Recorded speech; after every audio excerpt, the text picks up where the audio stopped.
Este año me tocó el premio mayor, 17 millones de euros. Faltaban apenas 6 días para mi cumpleaños número 65. Mi plan era sencillo y perfecto: compartir esta increíble noticia con mis hijos cuando vinieran a celebrar conmigo.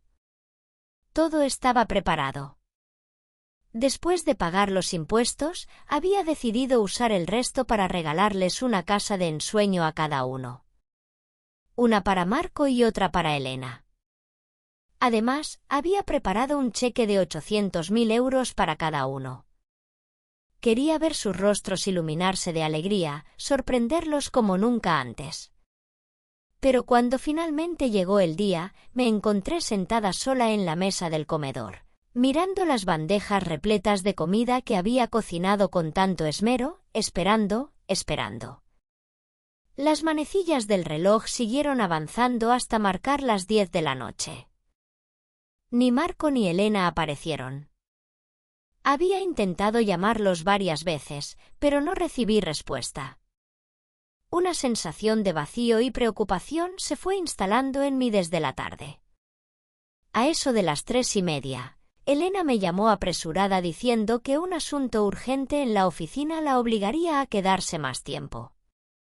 Un rato después, Marco me envió un breve mensaje. Estaba atrapado en una crisis de último minuto con su proyecto y tampoco sabía a qué hora podría venir. En ese momento, no me alarmé. Les respondí con calma que entendía perfectamente que primero era el trabajo. Pero ahora, sentada sola bajo la tenue luz del comedor, con mi mejor mantel blanco extendido y la vajilla especial servida, la realidad me golpeaba. A las 9:30 había escrito en nuestro grupo familiar de WhatsApp preguntándoles cuándo pensaban llegar. El mensaje seguía sin abrirse.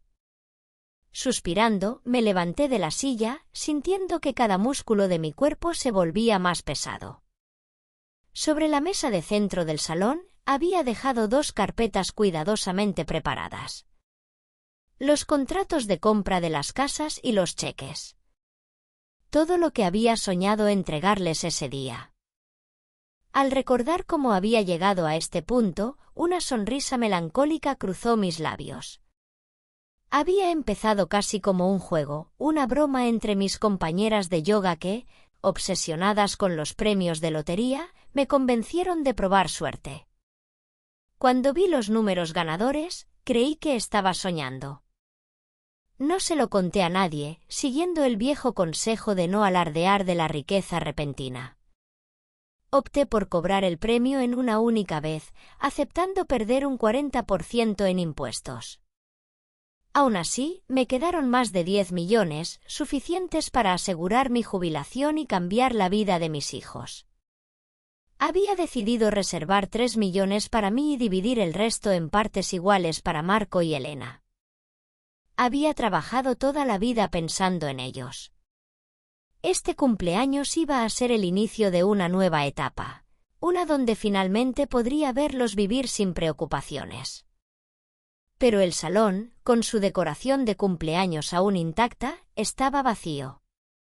En algún momento, el cansancio me venció y me quedé dormida en el sofá. No supe cuánto tiempo había pasado hasta que el timbre de mi teléfono me despertó sobresaltada. Era Elena. Respondí con rapidez, pero apenas pude saludar cuando su voz apresurada llenó la línea. «Mamá. Perdóname, de verdad. Hoy fue un caos absoluto en el trabajo y ya es muy tarde. Me voy directamente a mi piso». «Descansa, ¿sí?» No esperó respuesta. La llamada terminó abruptamente.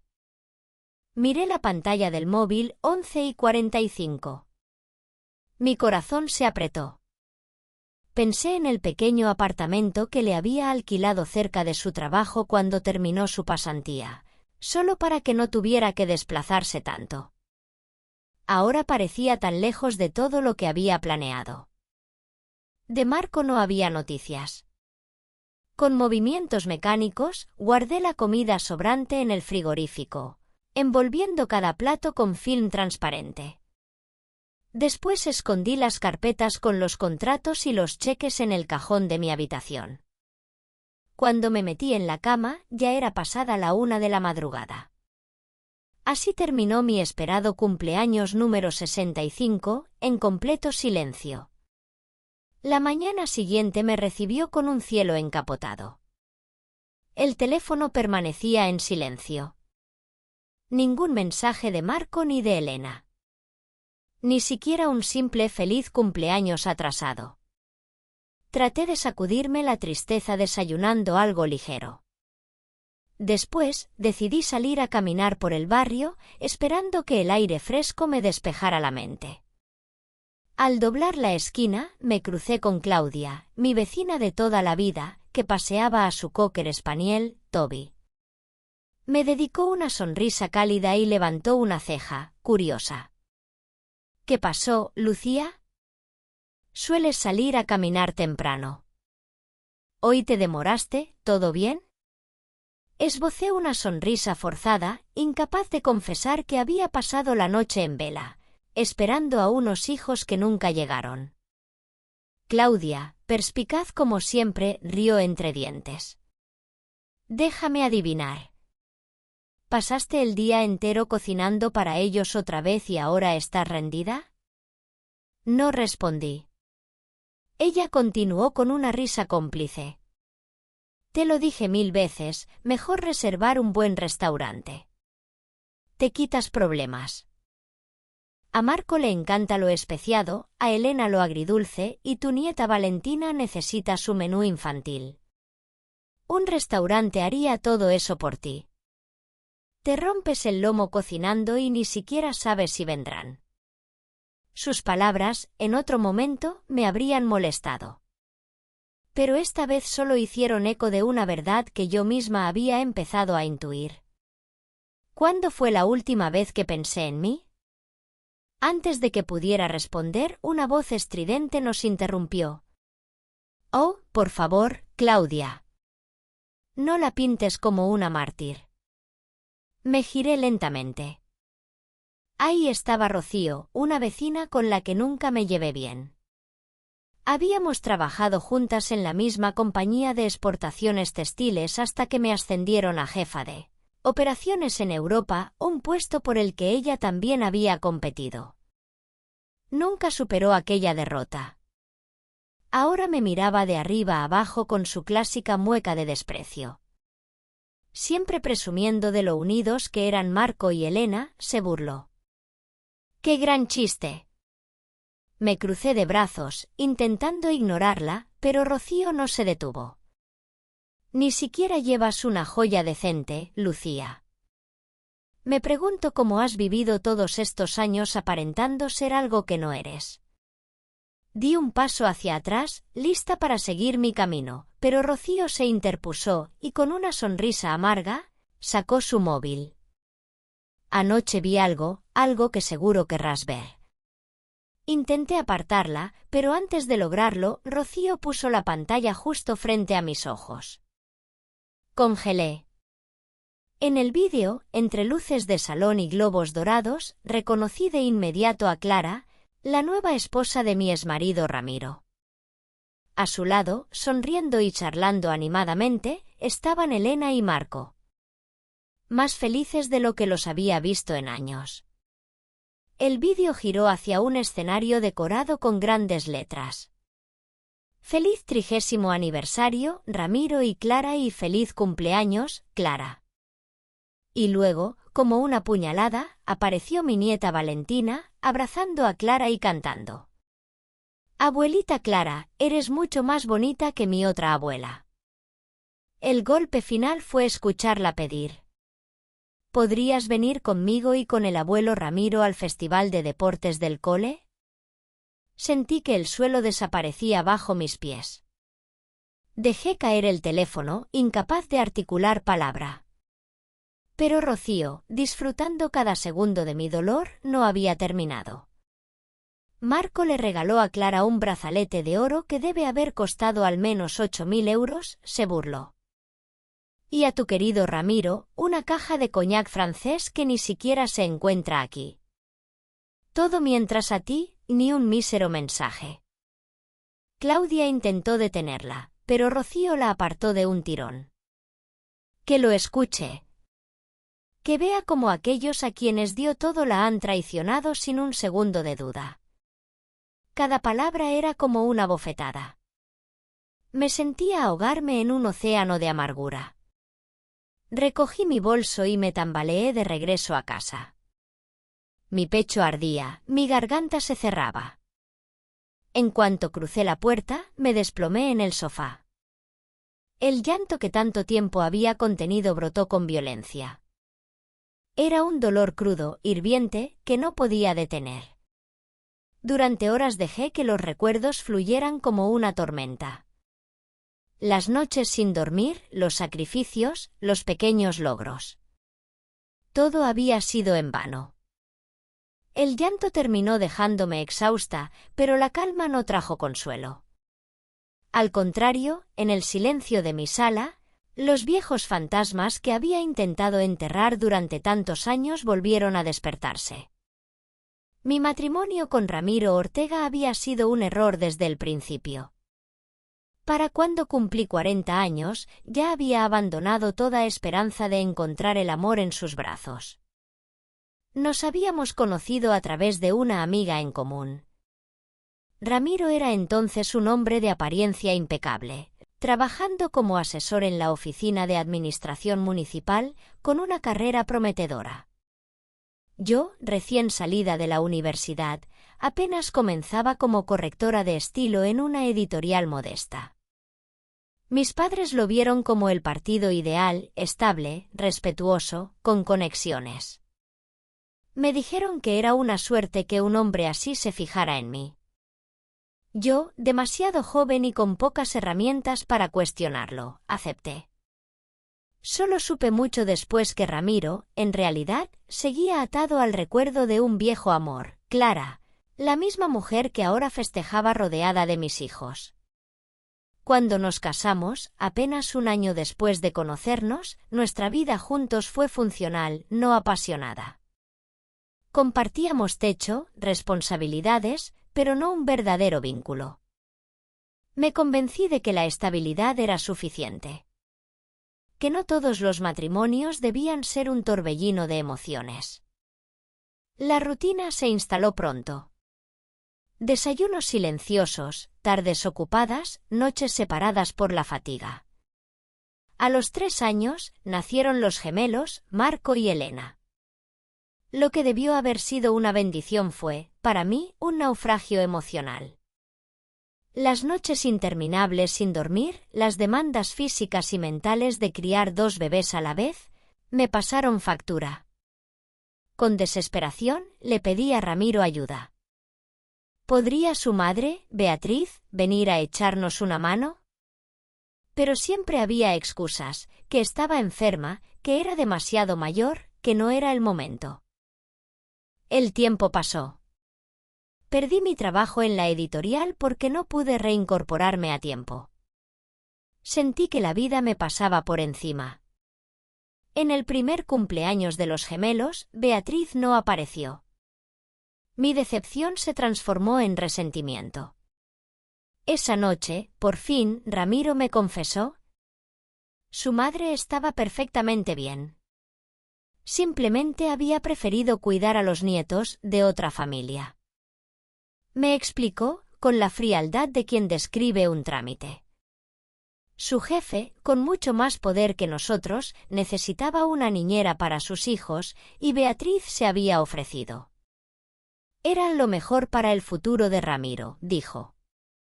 Un favor que no podía rechazar. Sentí una puñalada en el estómago. ¿Cuidar a los hijos de un desconocido era más importante que estar con sus propios nietos?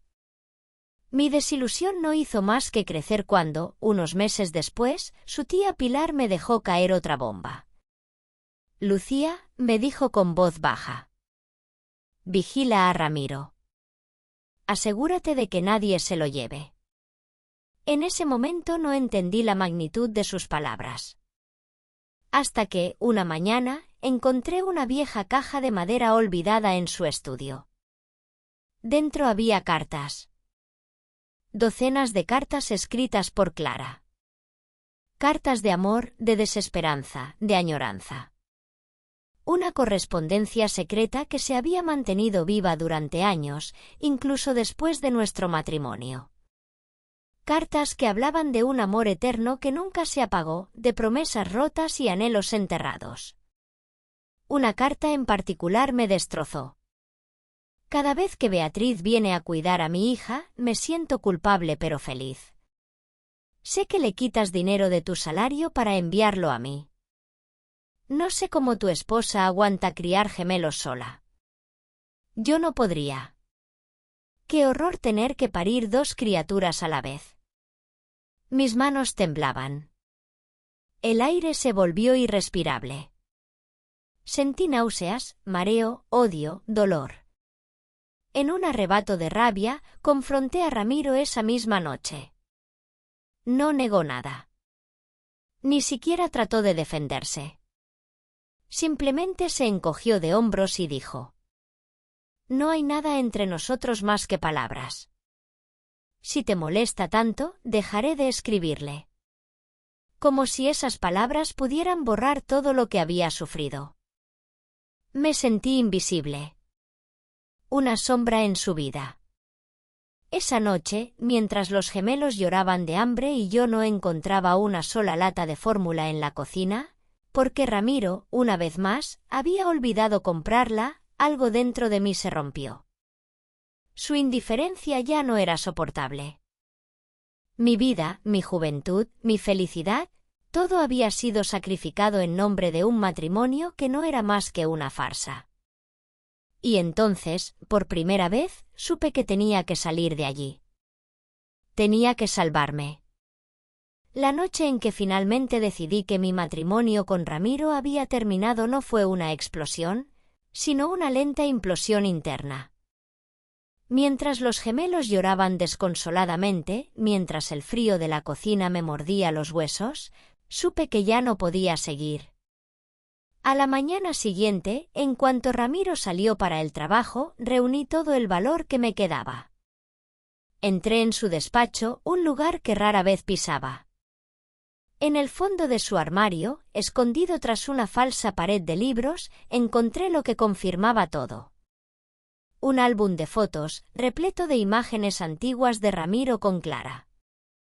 En cada imagen, sus sonrisas eran diferentes a cualquier expresión que yo hubiera visto jamás en su rostro conmigo. No eran solo recuerdos, eran su verdadera vida. La rabia me dio el impulso que necesitaba. Esa noche, cuando volvió a casa, lo enfrenté sin gritar, sin lágrimas, sin escenas. Simplemente coloqué las cartas y las fotos sobre la mesa del comedor y le dije con voz firme: «Quiero el divorcio». Por primera vez en años, vi miedo en sus ojos. Un miedo real, no por perderme a mí, sino por perder su imagen, su prestigio, su comodidad. Trató de disuadirme, luego me insultó, luego suplicó. Pero yo ya no era la misma mujer temerosa que había aceptado todo en silencio. No cedí. El proceso fue un infierno.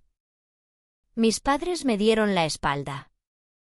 Una mujer debe soportar, repetían como un mantra. ¿Qué pensarán los demás si te divorcias? Mis amigos de entonces, la mayoría esposas de colegas de Ramiro, se alejaron discretamente. Como si mi decisión fuera contagiosa. Peor aún, Ramiro no se lo tomó con dignidad. Se negó a dejar la casa. Se negó a reconocer su infidelidad como causal de divorcio. En cambio, trató de usar a los niños como rehenes. «Me quedaré con Marco», declaró sin pestañear. «Elena puede irse contigo si quieres». Sabía que no sería una batalla justa. Yo no tenía trabajo, no tenía dinero. Él tenía conexiones, abogados, recursos. Así que jugué mi carta más peligrosa. Le recordé que, si quería guerra, tenía en mi poder pruebas suficientes para destruirlo. Fotos, cartas, documentos. Pruebas que, si salían a la luz, no solo arruinarían su carrera política incipiente, sino también su reputación en el círculo social al que tanto se aferraba. Finalmente, presionado, aceptó. El acuerdo fue brutal. Me dejó sin casa, sin coche, sin pensión. Solo me permitió llevarme lo que pudiera cargar. La ropa de los niños, unos pocos enseres personales y mi dignidad maltrecha. Pero yo tenía algo que él jamás podría quitarme, mi libertad. Vendí todo lo que no era esencial en un mercadillo improvisado. Muebles, electrodomésticos, hasta cubiertos. Con ese dinero, alquilé un diminuto apartamento de 60 metros cuadrados en las afueras de la ciudad. Allí, con Marco y Elena dormidos en colchones en el suelo, juré que algún día, de alguna manera, reconstruiría nuestras vidas. La vida en aquel pequeño apartamento fue dura, mucho más dura de lo que había imaginado. El suelo crujía al caminar, las paredes apenas aislaban el frío, y los muebles improvisados recordaban cada día lo que había perdido. Pero, a pesar de todo, había algo que no existía en la vieja casa de Ramiro. Paz. Sin gritos, sin desprecios, sin miradas llenas de lástima o indiferencia. Solo nosotros tres, yo, Marco y Elena, unidos por la necesidad y poco a poco, también por el cariño genuino. Cada mañana me levantaba antes del amanecer. Preparaba el desayuno con lo poco que podía comprar, avena, leche, alguna fruta barata. Dejaba a los niños en la escuela pública del barrio y luego salía corriendo a mi nuevo trabajo. Había logrado conseguir un puesto como asistente administrativa en una pequeña empresa exportadora de ropa. Era un puesto modesto, largas horas, salario bajo. Pero era una oportunidad. Sabía que si quería asegurarles un futuro mejor, no podía conformarme. Así que, después del trabajo, tomaba clases de francés en un centro comunitario. 3 veces por semana, luchaba contra el cansancio para memorizar conjugaciones, frases de negocio, expresiones técnicas. Mis compañeros eran en su mayoría adolescentes que soñaban con viajar. Yo era la única adulta, la única que estudiaba con la desesperación de quien no tiene otra opción. Hubo noches en las que llegaba a casa tan agotada que apenas podía mantenerme en pie. Pero aún así, preparaba la cena, ayudaba a Marco y Elena con los deberes y les leía cuentos hasta que se dormían. Hubo meses de facturas impagadas, de calefacción cortada, de cenas de pan con queso. Hubo lágrimas silenciosas en el baño para no preocupar a los niños. Pero también hubo pequeños triunfos. La sonrisa de Marco cuando sacó sobresaliente en matemáticas, el abrazo de Elena cuando aprendió a leer su primer libro sola. Cada uno de esos momentos era un recordatorio de por qué valía la pena. Con el tiempo, empecé a destacar en la empresa. Mis conocimientos de francés se volvieron un activo valioso. Pude negociar con clientes europeos, preparar contratos, solucionar problemas de exportación. 5 años después, me ascendieron a coordinadora de operaciones para Europa. Fue un ascenso ganado a pulso, sin favores ni atajos. Con el nuevo salario, pude alquilar un apartamento más grande. Marco y Elena tuvieron finalmente sus propias habitaciones. Poco a poco, la vida dejó de ser una lucha diaria para convertirse en algo más. Un proyecto, un futuro real. Los fines de semana salíamos a pasear a los parques, a la playa, a las ferias locales. No podíamos permitirnos lujos, pero compartíamos algo más valioso, tiempo, risas, recuerdos nuevos. A veces, en las noches silenciosas, pensaba en todo lo que había perdido. Pero cada vez más, empezaba a ver todo lo que había ganado. Mi independencia, mi fuerza, mi dignidad. Había aprendido, de la forma más dura, que nadie vendría a salvarme. Que el único salvavidas que tenía era yo misma. Con el paso de los años, mi vida empezó a estabilizarse. El trabajo en la empresa exportadora siguió creciendo. Negociaba contratos, viajaba ocasionalmente a ferias internacionales, lideraba equipos. Incluso llegué a recibir un premio interno como empleada del año. Mi salario aumentó lo suficiente para ahorrar y comprar un pequeño apartamento propio. Modesto, pero acogedor, en un barrio seguro, cerca de buenas escuelas. Marco y Elena crecieron rápido. Marco, siempre pragmático, empezó a destacar en los deportes y soñaba con estudiar ingeniería. Elena, más sensible y ambiciosa, se inclinó por el derecho y las ciencias sociales. Yo estaba orgullosa de cada logro, de cada paso que daban. Invertí todo en ellos. Pagué clases particulares, cursos de idiomas, actividades extracurriculares. Cuando Marco terminó el instituto, vendí mi viejo coche para ayudar a pagar su matrícula universitaria. Cuando Elena decidió hacer un intercambio estudiantil, me endeudé para costearle la experiencia. Nunca dudé. No importaba cuán difícil fuera, sus sueños eran los míos. Pero a medida que crecían, empecé a notar pequeñas grietas. Las llamadas se hacían menos frecuentes. Las visitas, más breves. Las sonrisas, más forzadas. Al principio no le di importancia. Pensé que era normal. La juventud trae independencia, trae distancia. Me convencí de que era bueno que volaran solos. Que ese era el propósito de todo mi esfuerzo. Pero en el fondo, algo dolía. En algunas cenas familiares, sentía que hablábamos en idiomas distintos. Ellos hablaban de inversiones, de contactos, de ascensos. Yo hablaba de libros, de plantas, de paseos sencillos. Sus ambiciones crecían al mismo ritmo que mi desconexión con ellos.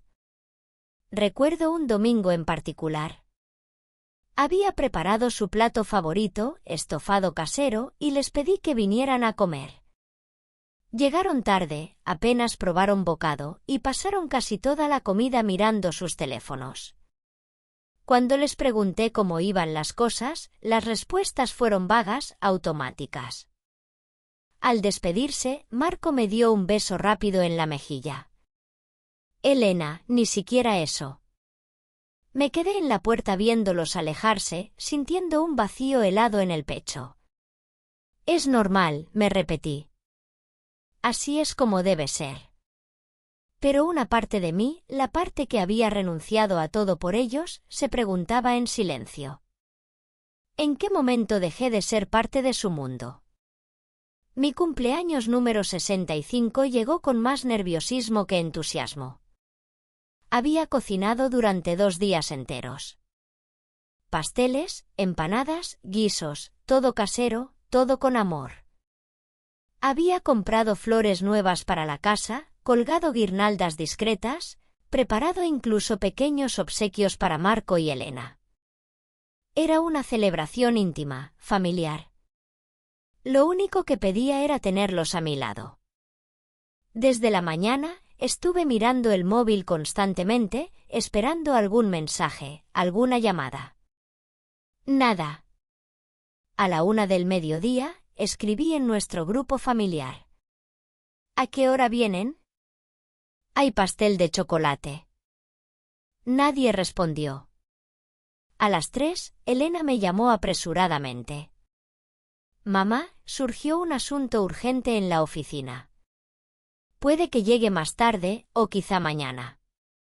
Marco envió un breve texto poco después. Proyecto de última hora. No sé si podré pasar hoy. Intenté ser comprensiva. Les dije que no se preocuparan, que entendía. Pero a medida que las horas pasaban, el comedor, decorado con tanto esmero, se sentía cada vez más grande, más frío. A las 9 de la noche, seguía sentada en la mesa, mirando los platos intactos. A las 10, envolví la comida en film transparente y la guardé en la nevera. Guardé también los sobres con los cheques y los contratos de las casas que pensaba regalarles como sorpresa. El corazón me pesaba como plomo. Me senté en el sofá, demasiado cansada incluso para llorar. El silencio de la casa era tan espeso que dolía. Finalmente, cerca de la medianoche, el móvil vibró. Era un mensaje de Marco.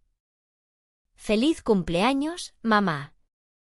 Perdona, fue un día muy loco». No tuve fuerzas para responder. Me fui a la cama, arropándome en la soledad como quien se envuelve en una manta raída. Pensé que no podía doler más. Me equivoqué.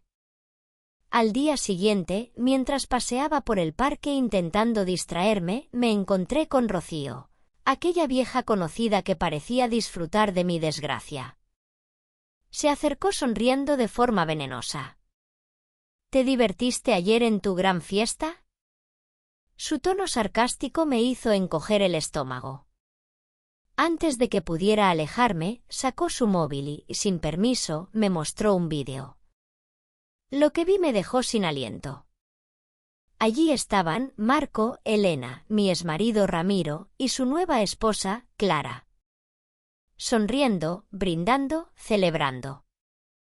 El escenario estaba decorado con letras doradas. 30º aniversario Ramiro y Clara. Feliz cumpleaños, Clara. Las imágenes mostraban a mis hijos abrazando a Clara como si fuera su verdadera madre.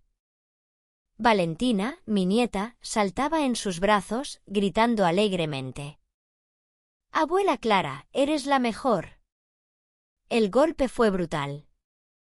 Más que la ausencia, más que el olvido, lo que dolía era la traición. No solo me habían dejado sola, habían elegido a otra familia, a otra mujer, para ocupar mi lugar. Mientras yo esperaba frente a una mesa vacía, ellos reían en una fiesta ajena, celebrando un amor que una vez me había destruido. Caminé a casa como en trance. No recuerdo haber saludado a nadie, ni siquiera haber sentido el frío en el rostro. Cuando llegué, me senté en el suelo de la sala, abrazándome las rodillas. Las lágrimas, esta vez, no eran de tristeza. Eran de una ira profunda, amarga, corrosiva. Durante toda mi vida había sacrificado todo por ellos. Había aguantado humillaciones, pobreza, soledad. Había trabajado hasta el agotamiento para que tuvieran una vida mejor. ¿Y a cambio? El olvido. La indiferencia. La sustitución. Esa noche, comprendí una verdad brutal. Mis hijos ya no eran míos. Ya no era parte de su familia. No era su refugio. No era su orgullo. Era una carga. Un estorbo. Y peor aún, ellos ya habían elegido a quien llamar mamá. El dolor de esa noche no fue inmediato como una herida abierta. Fue lento, profundo, como un veneno que se infiltra y te va matando centímetro a centímetro. Al amanecer, con los ojos hinchados y el cuerpo entumecido de tanto llorar, me senté en el borde de la cama y tomé una decisión. No más. No más súplicas. No más sacrificios no correspondidos. No más humillaciones disfrazadas de amor. Me levanté, me vestí y saqué del cajón los documentos que había preparado meses antes. Los contratos de las casas, los cheques, las cartas notariales que había pensado entregarles como regalo. Los rompí en 1000 pedazos. Sentí un extraño alivio al hacerlo, como si finalmente me liberara de unas cadenas invisibles. Después llamé a mi abogado. Ese mismo lunes, redactamos un nuevo testamento. Todo mi patrimonio, mi casa, mis ahorros, mis inversiones, sería donado íntegramente a organizaciones benéficas al momento de mi muerte. Ni un solo céntimo iría a Marco, ni a Elena, ni a nadie que me hubiera dado la espalda. También decidí vender el apartamento que Marco y su esposa habitaban, el que había comprado años atrás con tanto esfuerzo pensando en darles un futuro. Usé la llave de repuesto para dejar entrar al agente inmobiliario. Tomaron fotos, evaluaron el inmueble. En cuestión de semanas, la propiedad estuvo lista para la venta. Mientras salía de la agencia, recibí una llamada. Era el agente de bienes raíces que había estado ayudándome a buscar una villa de lujo para mí.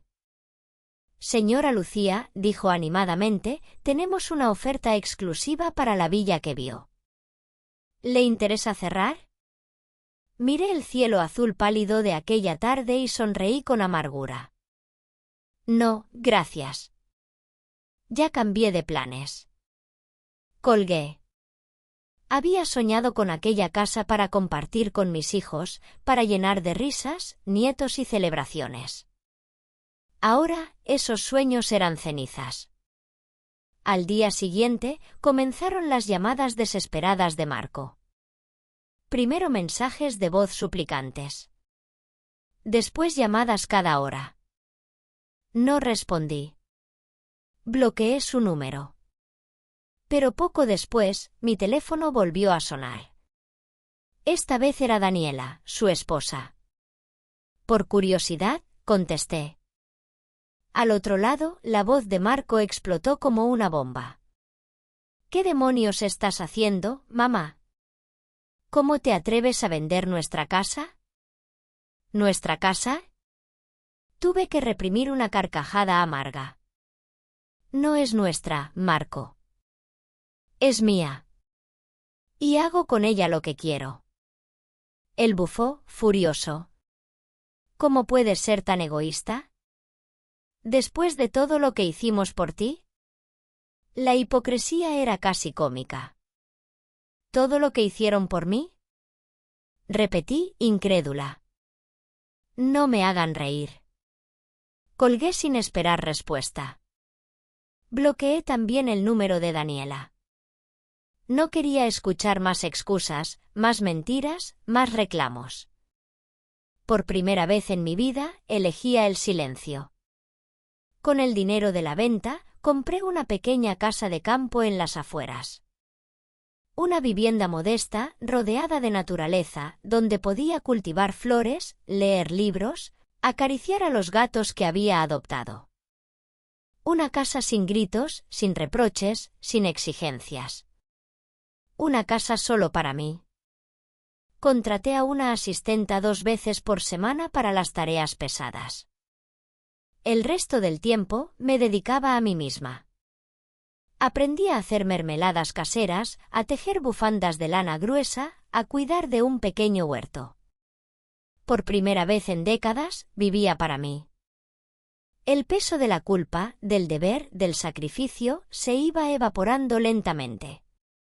Y aunque había días en los que la soledad pesaba, también estaba aprendiendo a ver la soledad por lo que era. Un espacio de paz, no un castigo. La paz que había encontrado no duró mucho.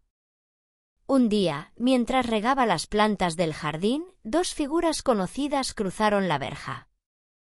Marco y Elena. Iban acompañados de alguien a quien no había visto en años, Sergio, mi hermano mayor. Los 3 parecían incómodos, fuera de lugar frente a mi modesta casa rodeada de bugambilias. Marco fue el primero en hablar, con una voz nerviosa. Mamá, necesitamos hablar. Me crucé de brazos y me apoyé en el marco de la puerta. ¿Hablar?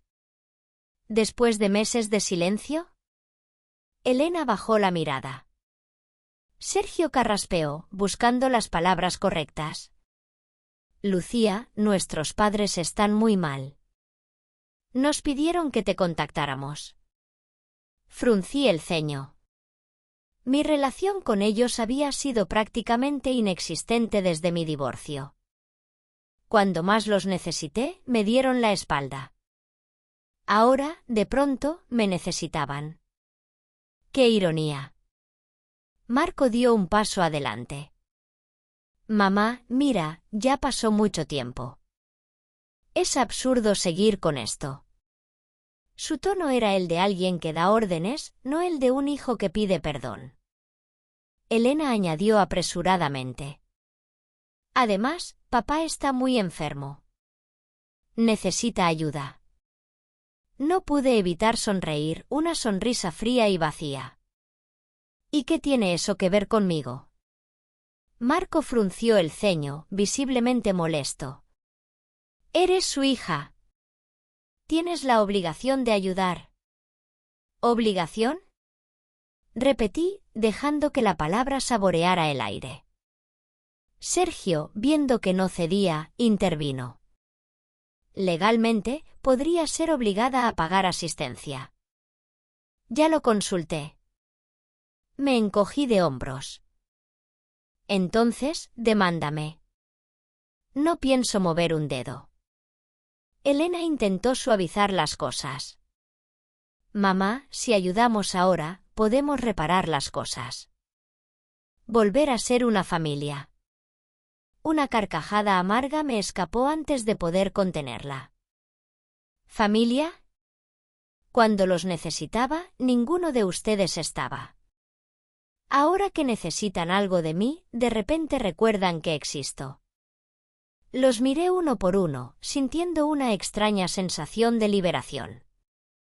Mi respuesta es no. Marco apretó los puños. Sergio bajó la cabeza, frustrado.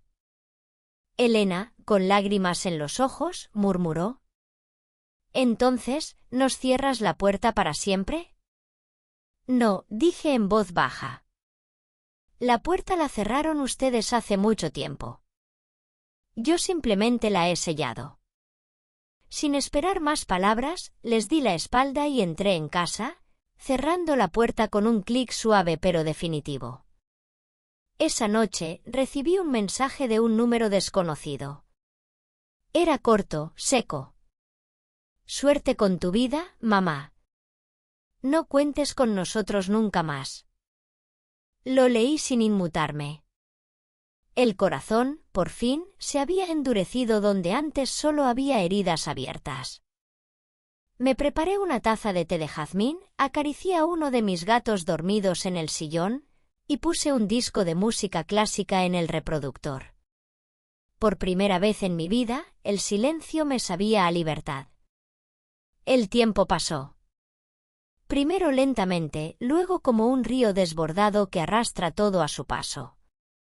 La vida, como siempre, siguió su curso. La naturaleza sanó mis heridas mejor que cualquier palabra vacía. Mis días se llenaron de pequeños rituales. Regar el huerto, leer novelas antiguas en la hamaca del porche, hornear pan los domingos. Mis gatos se convirtieron en mis silenciosos compañeros. Cada uno, con sus manías y sus ronroneos, era un recordatorio de que el amor no siempre necesita palabras. De Marco y Elena supe poco y lo que supe llegó de oídas. Marco, incapaz de sostener el tren de vida al que estaba acostumbrado, cayó en una espiral de deudas.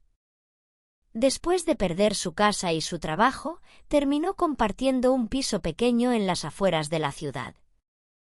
Elena, tras divorciarse de su marido infiel, intentó reconstruir su vida en otra ciudad, criando sola a su hija pequeña. Hubo intentos de contacto. Mensajes esporádicos, cartas abiertas, indirectas a través de conocidos. Nunca respondí. No por rencor. No por odio. Sino porque había aprendido, al fin, que algunas heridas no se cosen simplemente con disculpas tardías. Que algunas traiciones marcan la carne de una manera que ningún perdón puede borrar. De Ramiro supe que su vida terminó como había vivido, aferrándose a lo poco que le quedaba de orgullo. Tras un derrame cerebral que lo dejó parcialmente paralizado, fue abandonado por Clara. Ella tomó lo que quedaba de sus ahorros y desapareció. Marco se hizo cargo a regañadientes. pero pronto el resentimiento fue más grande que el deber. Y Ramiro acabó sus días en un asilo barato, olvidado por todos. Cuando me enteré de su muerte, no sentí odio. Tampoco alivio. Solo un vacío silencioso, como una brisa fría que se cuela en una casa cerrada. No asistí al funeral. No había nada que despedir. Mi vida, en cambio, floreció en su propia calma silenciosa.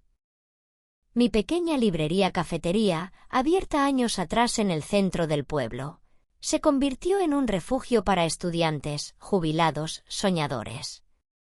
Allí encontraban no solo café humeante y estantes repletos de historias, sino también algo mucho más raro en estos tiempos.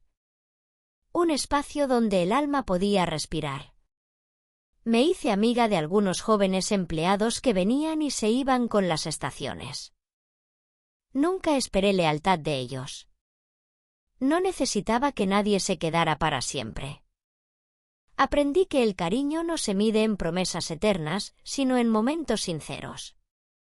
A veces, al final del día, cuando las luces bajaban y el último cliente salía, me sentaba junto a la ventana con una taza caliente entre las manos.